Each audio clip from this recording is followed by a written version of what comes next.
Assalamualaikum warahmatullahi wabarakatuh. Halo sahabat-sahabat semuanya.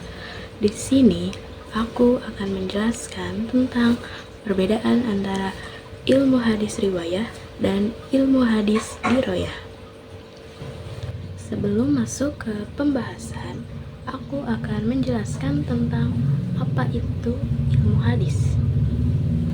Nah, ilmu hadis adalah ilmu atau kaidah-kaidah yang mempelajari tentang keadaan perawi dan apa yang diriwayatkan atau marwinya.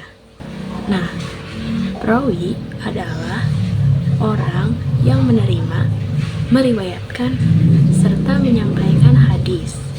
Atau jika dalam bentuk hadisnya, kita bisa lihat yaitu di bagian sanad. Nah, di situ terdapat perawi-perawi yang meriwayatkannya, baik yang mendengar langsung dari Rasulullah SAW maupun dari sahabat-sahabat yang lain. Nah, sekarang apa itu marwi? Marwi adalah sesuatu yang diriwayatkannya. Seperti kalau kita sebut dalam bentuk hadisnya itu ialah matan, isi dari hadisnya. Jadi kalau perawi itu orang yang meriwayatkannya, sedangkan marwi adalah yang diriwayatkannya. Sekarang kita masuk ke pembahasan yang utama, yaitu ilmu hadis riwayah. Ilmu hadis riwayah adalah ilmu yang membahas tentang periwayatan, penyampaian, serta penulisan hadis. Intinya yaitu ilmu hadis riwayah ini yang mencakup seluruh aspek periwayatan. Menurut pendapat ulama yaitu Al-Khatib Al-Baghdadi, beliau mendefinisikan ilmu hadis riwayah ini yaitu sebagai penyampaian sabda Nabi SAW melalui perbuatannya, perkataannya, serta sifat-sifatnya beliau dengan cara periwayatan atau memindahkan dari generasi satu ke generasi selanjutnya. Tujuan dari ilmu hadis riwayah yaitu yang pertama untuk menjaga keaslian dari hadis Nabi SAW agar tidak tercampur dengan perkataan-perkataan para sahabat.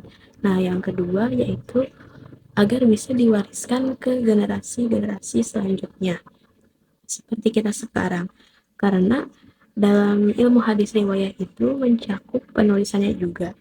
Nah, dengan adanya penulisannya itu kita bisa mengamalkan, kita bisa mempelajari tentang ilmu hadis tersebut. Nah, lalu yang selanjutnya yaitu sebagai dasar hukum Islam. Sebagaimana yang kita tahu bahwasanya hadis ini menjadi sumber hukum Islam urutan kedua setelah Al-Quran.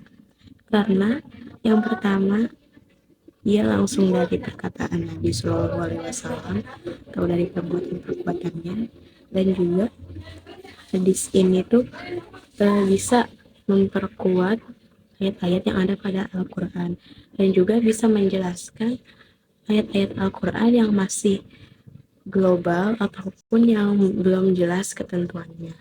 Jadi dalam hadis ini kita bisa menjadikan sebagai dasar hukum Islam.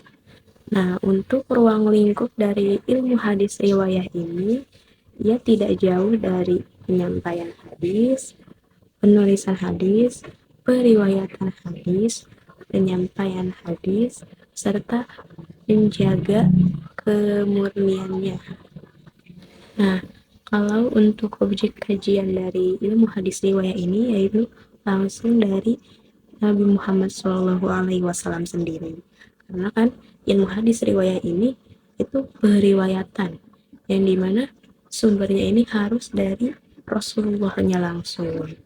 Lalu yang kedua yaitu ilmu hadis diroyah. Ilmu hadis diroyah ini adalah ilmu yang membahas tentang penelitian atau penganalisisan suatu kualitas dari hadis. Apakah hadis itu hasan, apakah hadis itu sahih, dhaif, ataupun maudhu. Tujuan dari ilmu hadis diroyah yang pertama yaitu mencegah adanya hadis palsu.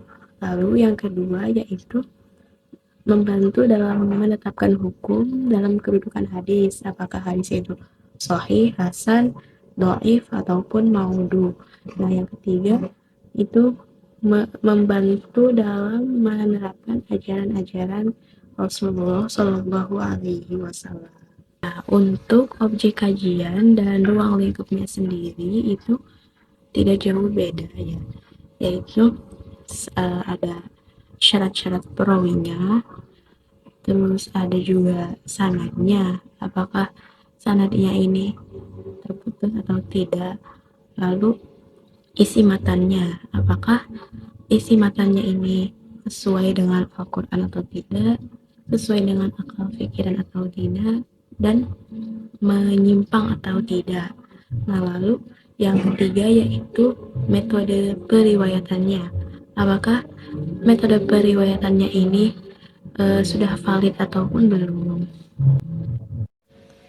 Nah, peran para ulama dan sahabat-sahabat dulu itu dalam menjaga kemurnian dan kelestarian dari hadis Nabi Muhammad SAW itu sangatlah besar.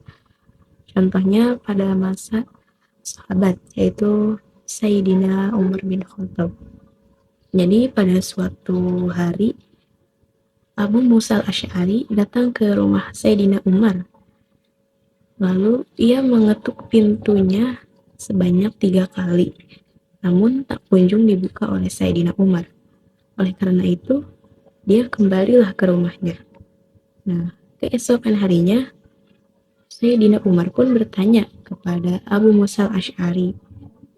Ia bertanya, "Mengapa kamu pulang setelah mengetuk pintu 3 kali?"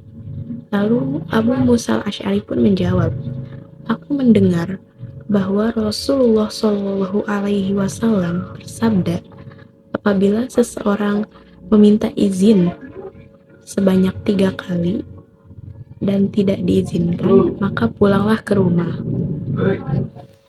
Lalu Sayyidina Umar pun menjawab, "Aku belum pernah mendengar hadis ini dari Rasulullah Shallallahu Alaihi Wasallam.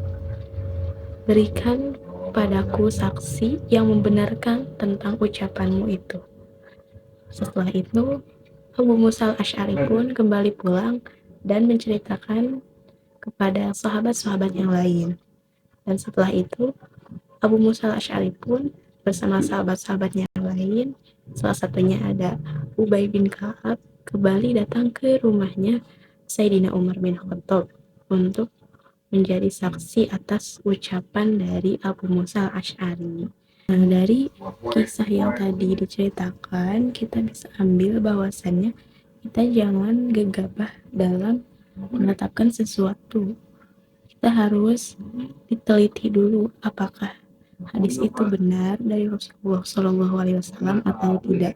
Jangan menyimpulkan bahwa perkataan tersebut itu hadis, karena kita tidak tahu apakah hadis itu benar atau hadis itu termasuk hadis palsu. Nah, mungkin ini saja yang bisa aku sampaikan. Kurang lebihnya mohon maaf karena di sini juga saya masih dalam tahap belajar. Sekian, terima kasih. Wassalamualaikum warahmatullahi wabarakatuh.